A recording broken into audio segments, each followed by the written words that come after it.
Hey guys, and welcome back to another YouTube video. In this video I'll be going through the St Kilda vs Hawthorn game, in which St Kilda ran out winners 45-36, so a pretty good game in the end. Didn't catch any of this actually live, but I at least can go through the stats and tell you guys how it went. It was sort of dominated by Lambert, Bates and Lucas Rod, but in my opinion I don't think any of them will really have much of a say come the post like the last couple of rounds of the season. And again, it's like Stratton is there just to annoy me with that 91 that she scored again, further proving that I should have just kept her. Honestly, could have kept her for the last two rounds and she would have gone up in price dramatically, as she's currently sitting at 820k, which would have gained me 21 plus.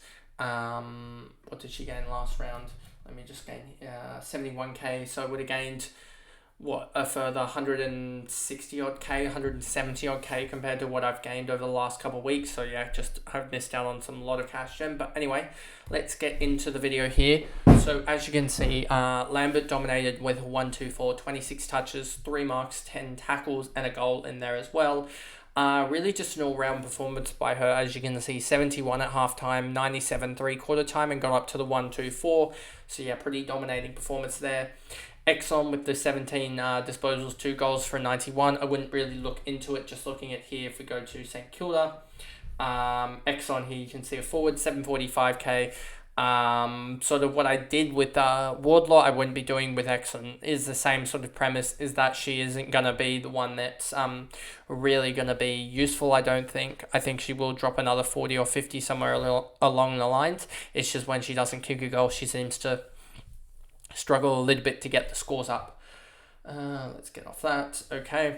Vesely 72 as well, including a goal. Smith 68, including a goal as well. 8 tackles, 12 touches for Smith.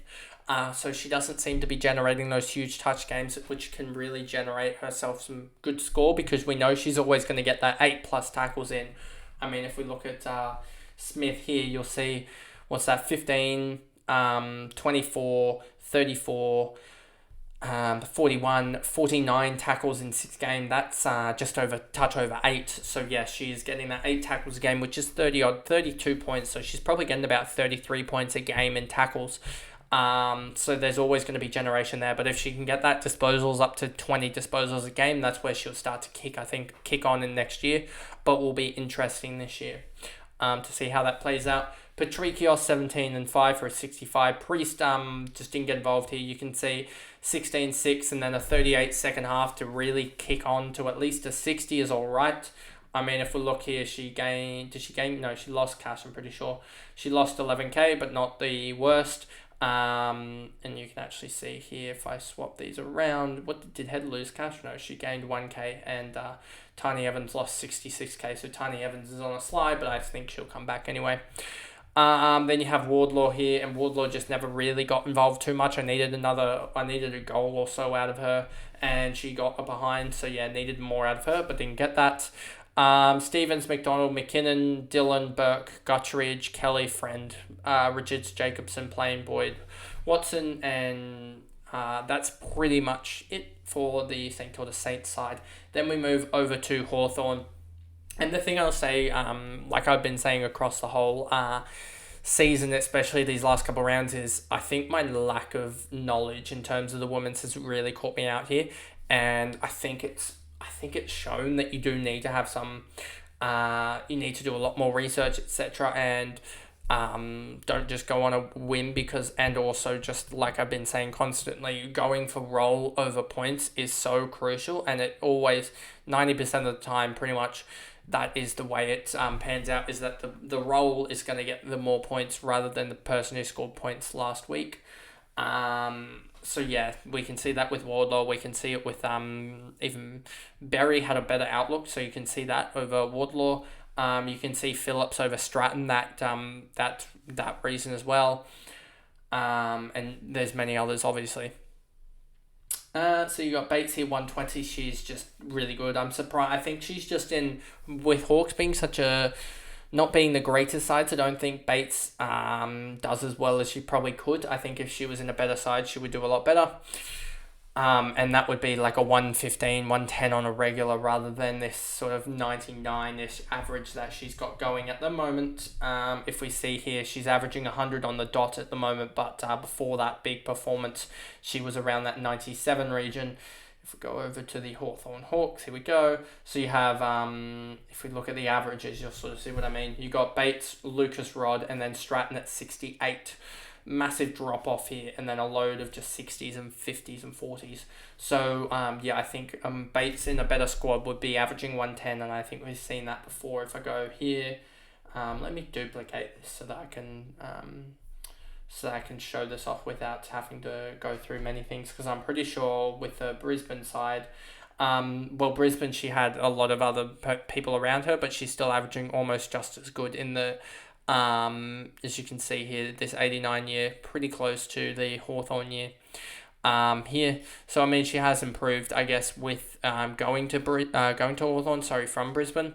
But I think she's if she was in a better side than that, but not as good as Brisbane, she'd be doing really well. Like not necessarily a Collingwood, but maybe a Carlton or something like that. She'd be doing really, really well.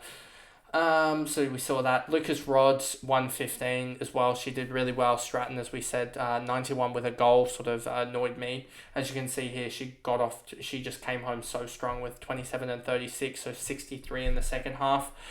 Baskarin, 84, 14, and then did 12 tackles is just huge.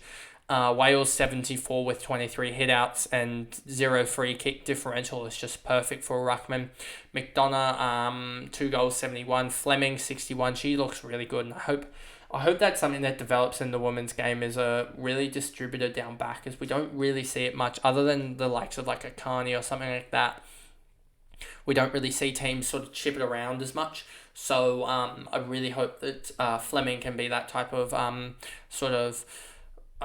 player, I guess. If we look at Fleming, where is she? She's a midfielder, but I'm pretty sure she's playing in defence.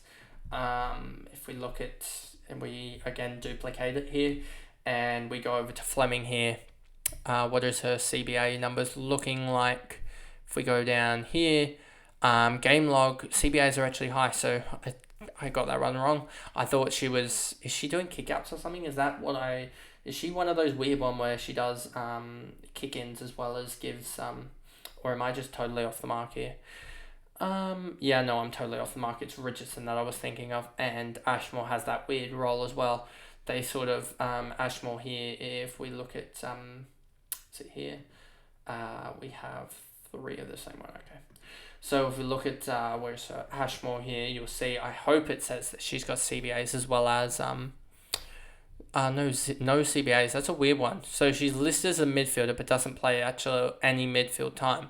So that's a weird one for Ashmore, but at least she'll be getting that defender status next year, because that's pretty much confirmed as she's taking all the kickouts. But that was a weird one that I thought Fleming was a midfielder. A backman when she's actually a midfielder. Clearly that just shows that I don't watch the games as quickly, but it was, I just got it mixed up with, I think, Richardson here. If we go, that's another tab, so I can click on Richardson here, and it does, it actually just clicks away, so that's fine. And you can see Richardson is playing off halfback, so I got that one wrong.